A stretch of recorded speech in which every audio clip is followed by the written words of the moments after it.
네, 오늘 우리가 함께 좀 깊이 파고 들어볼 자료는요. 구약 성경 사사기에 나오는 어떻게 보면 가장 영화 같은 이야기 중 하나일 겁니다. 바로 왼손잡이 영웅 에훗에 관한 이야기죠. 이 자료를 통해 당신은 무려 18년이라는 긴 시간의 억압을 단 한 사람의 대담하고 또 치밀한 계획이 어떻게 끝내버리는지 그 과정을 아주 생생하게 목격하게 될 겁니다. 맞습니다. 이게 그냥 오래된 전쟁 이야기가 아니에요. 어떻게 보면 약자가 강자의 허를 찌르는 일종의 비대칭 전술의 완벽한 교본 같기도 하고요. 또 한 개인의 신체적 특징, 그러니까 세상에 무시당하던 바로 그 특징이 어떻게 가장 치명적인 무기가 될 수 있는지를 보여주는 아주 흥미로운 사례 연구이기도 합니다. 시작하기 전에 이 이야기가 등장하는 사사기라는 책의 전체적인 흐름을 한번 짚어보면 더 재밌을 것 같아요. 자료를 보면 항상 그 비슷한 패턴이 반복되거든요. 아주 중요한 포인트입니다. 사사기는 기본적으로 사이클 구조를 가지고 있어요. 첫째, 이스라엘이 죄를 짓는다. 둘째, 그 결과로 주변 강대국의 억압을 받게 되고요. 셋째, 그 고통 속에서 신에게 울부짖죠. 넷째, 그러면 신이 사사, 즉 구원자를 보내줍니다. 그리고 다섯째, 구원자가 승리하고 땅에 평화가 찾아오죠. 하지만 그 평화가 계속되면 또다시 첫 단계로 돌아가 버리는 그런 구조입니다. 그 유명한 패턴이요? 그러니까 에훗의 이야기도 바로 이 거대한 패턴 속에서 등장하는 하나의 에피소드인 셈이군요. 바로 그렇습니다. 그렇군요. 그럼 지금은 이스라엘이 죄를 지어서 모압 왕 에글론에게 18년째 지배당하고 있는 바로 그 두 번째 단계인 거네요. 와, 18년이면 한 아이가 태어나서 성인이 될 때까지의 시간인데 그 고통이 정말 엄청났을 것 같습니다. 맞습니다. 그런 절망적인 상황에서 이제 이스라엘이 울부짖기 시작합니다. 그리고 마침내 한 구원자가 등장하는데 여기서부터 이야기가 정말 흥미로워져요. 자료는 그를 이렇게 소개합니다. 베냐민 지파 게라의 아들인 왼손잡이 에훗.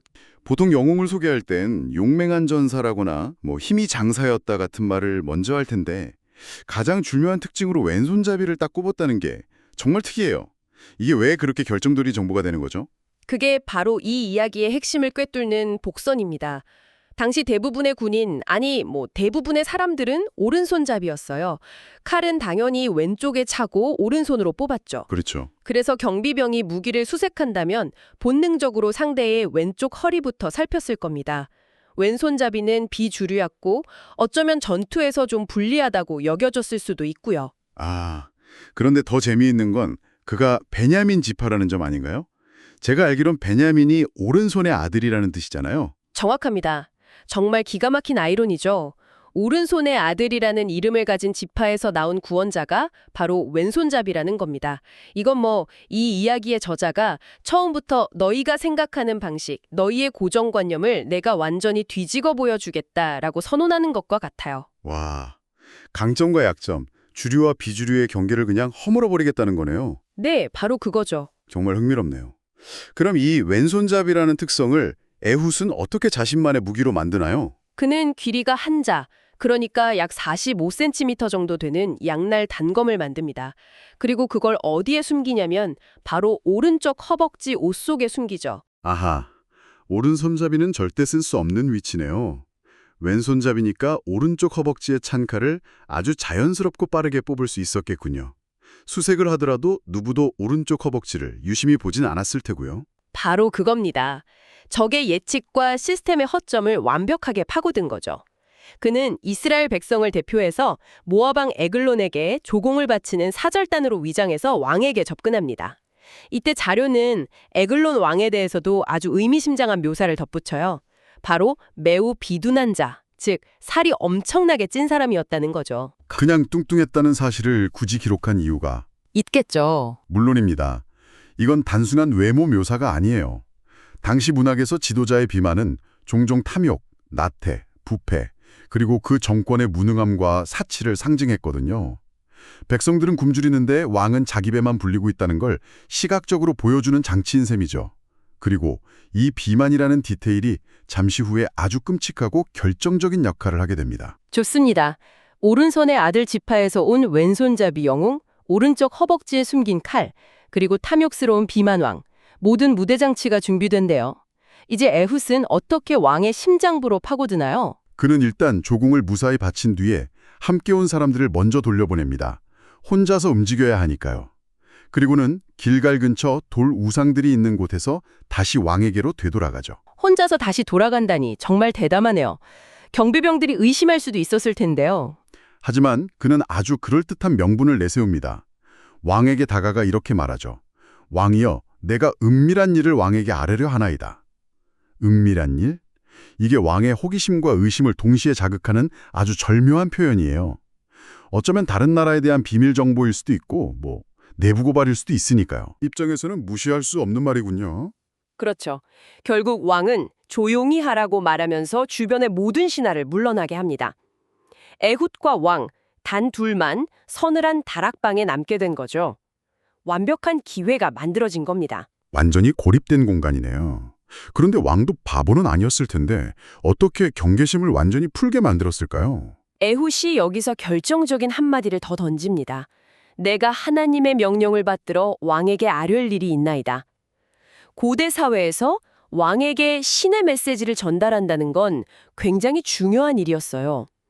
정치적 메시지가 아니라 신성한 메시지라고 하니까 에글론 왕은 이 말을 듣고 경위를 표하기 위해 옥좌에서 일어섭니다. 아, 바로 그 순간이군요. 왕이 무방비 상태로 일어서는 바로 그 찰나의 순간. 네. 에훗은 지체 없이 왼손을 뻗어서 오른쪽 허벅지에서 칼을 뽑아 왕의 배를 찌릅니다. 그리고 이어지는 묘사가 정말 놀라울 정도로 사실적이고 충격적이에요. 어떤 내용이죠? 단순히 찔렀다에서 그치지 않습니다. 칼자루도 나를 따라 들어가 칼끝이 등 뒤로 나갔고 그가 칼을 그의 배에서 빼내지 아니하였으므로 기름이 칼날에 엉겼더라. 와, 정말 생생하네요. 아까 언급했던 그 왕의 비만이라는 복선이 여기서 터지는군요. 지방층이 너무 두꺼워서 칼이 아예 몸속에 파묻혀버린 거네요. 맞습니다. 그래서 칼을 빼낼 수도 없었고 어쩌면 그 상처 부위가 지방으로 막혀서 피가 많이 흐르지 않았을 수도 있습니다. 이건 그냥 잔인한 묘사가 아니에요. 왕의 탐욕과 부패를 상징하던 그 기름이 결국 그의 몸속에서 그를 파멸시킨 무기를 붙잡아버리는 아주 끔찍하고 상징적인 장면인 거죠. 보통 사람이라면 이런 일을 저지르고 공포에 질려서 허둥지둥 도망쳤을 텐데 에훗의 다음 행동은 더 놀랍습니다. 그렇죠. 그는 당황하지 않고 현관으로 나가서 다락방 문들을 뒤에서 닫아 잠그기까지 합니다. 이 침착함이 그의 탈출을 가능하게 한 결정적인 한 수였어요. 그 사이에 왕의 신하들이 돌아왔을 텐데요. 문이 잠겨 있는 걸 보고 어떻게 반응했나요? 여기서 이 이야기의 블랙 코미디 같은 부분이 나옵니다. 신하들은 문이 잠겨 있는 걸 보고 이렇게 생각해요. 왕께서 분명히 서늘한 방에서 그의 발을 가리우신다. 발을 가리운다는 게 무슨 뜻이죠? 용변을 본다는 뜻의 완곡한 표현입니다.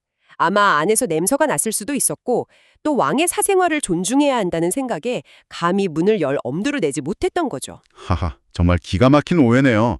왕의 권위와 신하들의 그 지나친 예의가 오히려 암살자의 도주를 도와준 셈이군요. 맞습니다.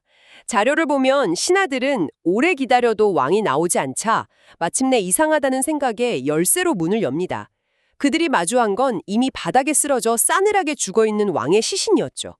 그들이 우물쭈물하면서 시간을 허비하는 동안 에훗은 이미 유유히 그곳을 빠져나간 뒤였습니다. 정말 한편의 첩보 영화를 보는 것 같습니다. 암살은 성공했고 탈출까지 완벽했어요. 이제 이 개인의 복수국이 어떻게 민족의 해방전쟁으로 이어지게 되나요? 에훗은 도망쳐서 스이라라는 곳에 도착하자마자 곧바로 다음 단계에 돌입합니다. 그는 에브라임 산지에서 나팔을 불어서 흩어져 있던 이스라엘 사람들을 소집하죠. 그는 이제 암살자가 아니라 해방전쟁을 이끄는 지휘관이 된 겁니다. 사람들을 모아놓고 뭐라고 외쳤을지 궁금하네요. 방금 왕을 죽이고 온 사람이잖아요. 그는 모인 군중 앞에서 이렇게 외칩니다. 나를 따르라. 주님께서 너희의 원수 모압을 너희 손에 넘겨주셨다. 이 말에는 엄청난 자신감과 확신이 담겨 있어요. 자신이 방금 적의 심장부에서 왕을 제거하고 왔다는 사실이 그 확신의 가장 강력한 증거가 되었겠죠. 그의 리더십이 단순한 선동이 아니라 구체적인 전략으로도 이어졌을 것 같은데요. 물론입니다. 그는 아주 효과적인 군사 전략을 구사해요. 바로 모압으로 가는 길목인 요단강 나루터를 먼저 점령해서 모압 군인들의 퇴로와 보급로를 완전히 차단해버립니다. 아, 그건 정말 결정적인 한 수였겠네요. 본국의 왕이 죽었다는 소식을 듣고 혼란에 빠진 모압 군인들은 도망칠 길도 지원을 받을 길도 모두 막혀버린 셈이니까요. 바로 그겁니다. 완전히 고립된 거죠. 낯선 땅에 고립된 채 지휘관을 잃은 군대는 심리적으로 무너질 수밖에 없죠. 반면 이스라엘 군대는 18년 만에 찾아온 해당의 기회에 사기가 한이를 찔렀을 겁니다. 전투의 결과는 어땠나요? 압도적이었습니다. 자료에 따르면 그날 용사요 모두 강한 자였던 모압 군인 10,000명을 죽였고요. 단 한 사람도 도망치지 못했다고 기록되어 있습니다. 18년 동안 쌓인 울분이 폭발한 거죠. 한 사람의 대담한 계획과 실행이 결국 민족 전체의 운명을 바꿔놓은 거네요. 그렇습니다. 이 결정적인 승리로 모압은 이스라엘에 굴복하게 되고요. 그 결과 이 땅에는 무려 80년 동안 평온이 찾아왔다고 자료는 마무리합니다. 18년의 억압을 끝내고 80년의 평화를 가져온 거죠. 정말 극적인 대비입니다. 왼손잡이라는 어쩌면 약점이라 불릴 수 있는 특징을 가장 날카로운 강점으로 승화시킨 영웅, 그리고 한 번의 대담한 행동이 거대한 해방전쟁의 불씨가 된 이야기. 오늘 살펴본 에웃의 이야기는 정말 많은 생각을 하게 만드네요. 이 이야기의 어떤 부분이 가장 강렬하게 다가오셨나요? 아니라 무시당하던 왼손잡이죠. 승리는 거대한 군대의 정면 대결이 아니라 은밀한 속임수와 암살을 통해 이루어집니다. 왕의 권위와 부의 상징이었던 그 비만과 화려한 다락방이 오히려 그의 죽음을 재촉하는 장치가 되고요.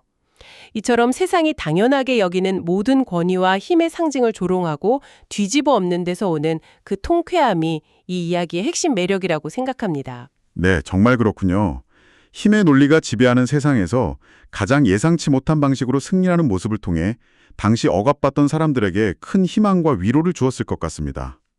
마지막으로 당신이 곱씹어볼 만한 질문을 하나 던지면서 마무리할까 합니다. 어떤 질문이죠? 이 자료는 에웃의 폭력적이고 또 기만적인 암살 행위가 결과적으로 80년이라는 긴 평화의 시작점이 되었다고 명백하게 긍정적으로 묘사하고 있거든요. 이것은 우리에게 아주 불편하고 묵직한 질문을 던집니다. 목적이 수단을 정당화할 수 있는가? 더 나아가서 거대한 전쟁으로 수백만 명이 죽는 것과 단 한 명의 핵심 인물을 제거함으로써 평화를 얻는 것 중 과연 무엇이 더 윤리적인가 하는 딜레마 말이죠. 이 오래된 이야기가 던지는 이 현대적인 질문에 대해 당신의 생각은 어떤지 한번 정리해보는 것도 좋겠습니다.